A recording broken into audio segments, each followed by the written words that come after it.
sensory nerve enters into the dorsal root, synapse at dorsal root ganglion, and then it enters into the posterior gray horn. This is about sensory nerve.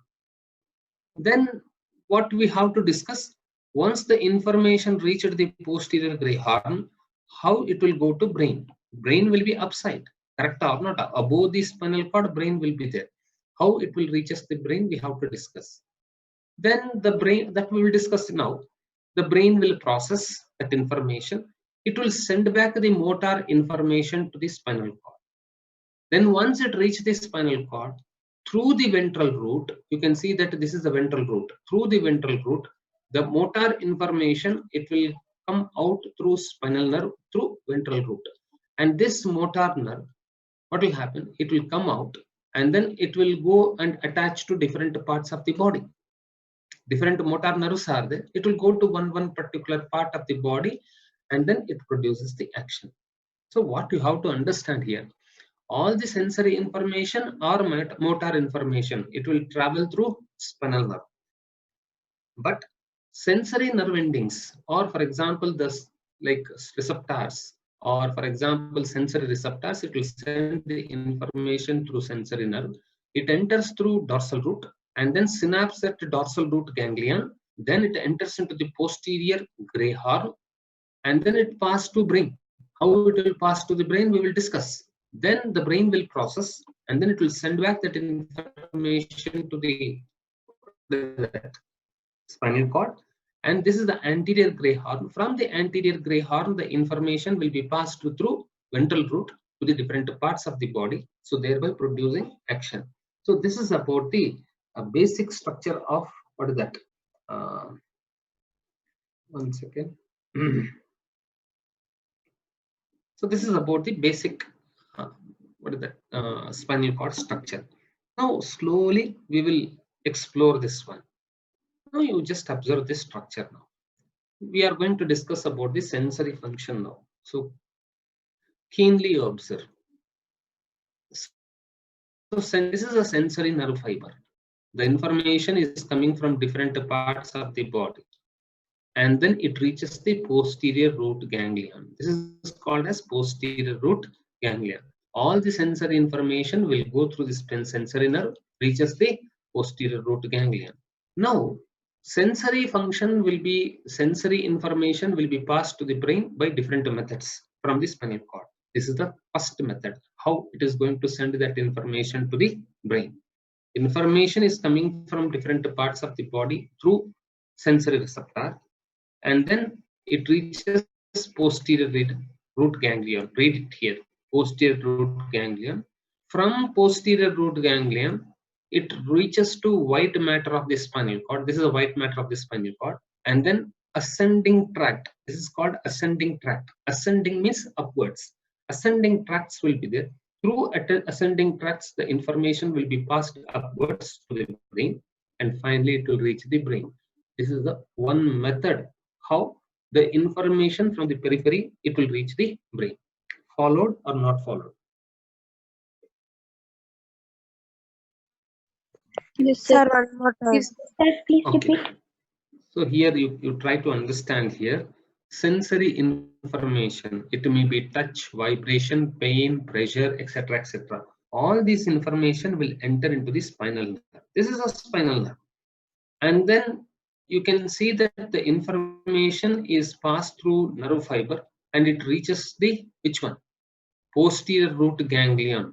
This ganglion it will reach. Once you just go through the earlier slide, what we can say, or dorsal root ganglion or posterior root ganglion, both are same. Don't get confused here. So either it can be called as dorsal root ganglion or posterior root ganglion.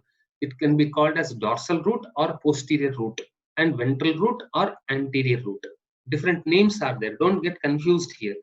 Are you able to understand or not? What I am trying to tell, the sensory information from different parts of the body, it enters into the spinal cord, spinal nerve, and then it reaches the dorsal root or this particular area, dorsal root ganglion, and then it reaches to the, which one? Posterior gray matter, and from there it enters into the white matter. You heard about this is a white matter, and continuously from the white matter ascending tracks will be there. That means some particular tracks are there which carries the information to the brain. Ascending tracks will carry this information to the brain. This is how the information will be passed from the which one, periphery to brain. Now second method. What is the second method? We check it. Again, as usual, the information is coming from different parts of the body and then reaches the posterior root ganglion or dorsal ganglion, and from here the information is entering into the which one, posterior gray horn. This is the posterior gray horn, enters into the posterior gray horn. Then you can see that once the information reaches the posterior gray horn, one more neuron is there. Can you see one more neuron here? Are you able to see?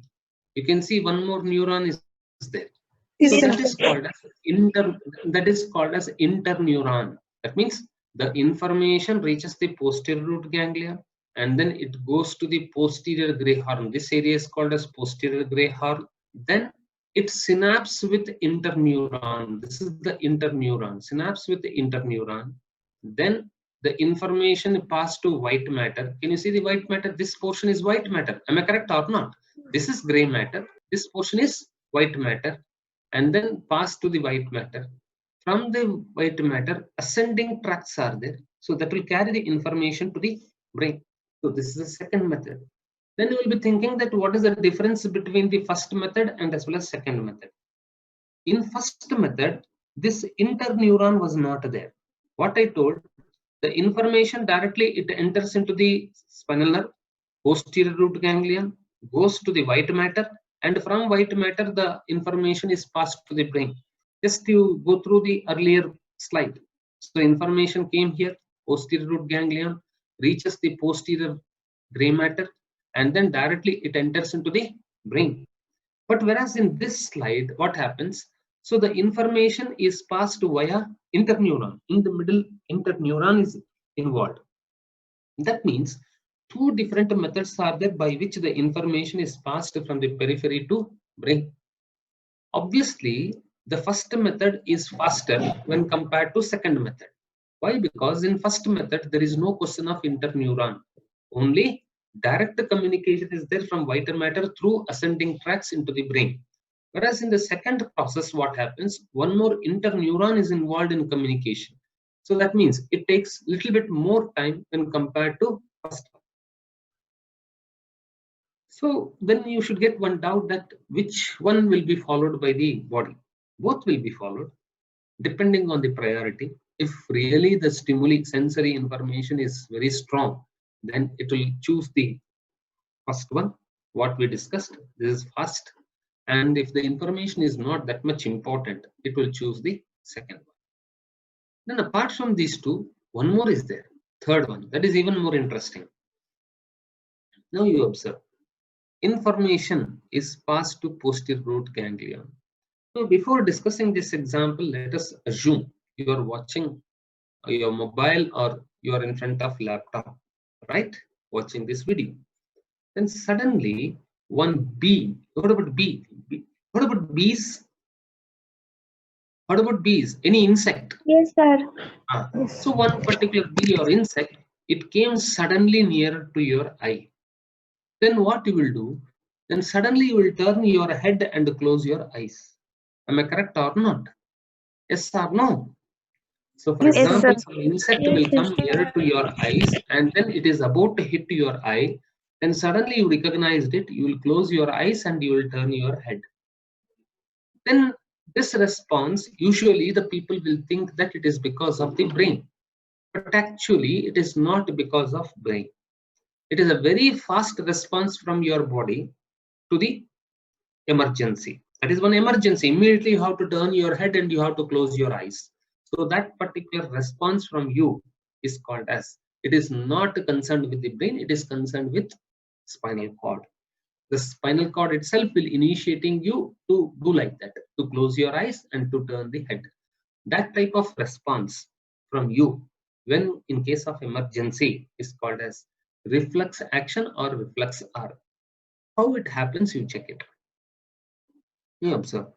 Sensory information, the mosquito or some bee or some insect came near to your eye.